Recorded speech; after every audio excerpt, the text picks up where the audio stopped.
बरोबर आहे. मागील 25 तारखेपासून एक दिवसाआड घरफोडी होत होती. त्या अनुषंगाने डी बी पथकाने एक सापळा रचून ते आरोपीला ताब्यात घेतले. PCR दरम्यान 3 गुन्हे उघडकीस आलेले आहे.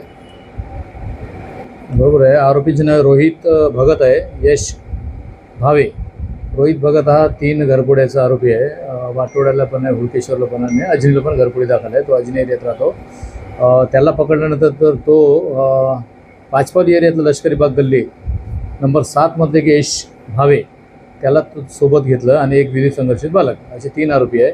तिन्ही आरोपी ताब्यात घेऊन 3 गुन्हे उघडकीस आलेले आहेत. त्याच्यात गुन्ह्यात वापरलेलं वाहन आणि टोटल गेलेला मुद्देमाल जवळपास 2,37,622 रुपयाचा मुद्देमाल जप्त केलेले आहे. या पथकाच्या कामगिरीच्या मागे PSI DB पथकाचा रणजित माजगावकर आहे, हवालदार लक्ष्मण सेंडे, किशोर गरवारे, तायडे, पंकज डबरे, राकेश सिंग, प्रशांत कोसरे, पद्माकर उके, ड्रायव्हर लिचडे आणि महिला अंमलदार प्रीती थोरात अशा टीमने ही कारवाई केलेली आहे.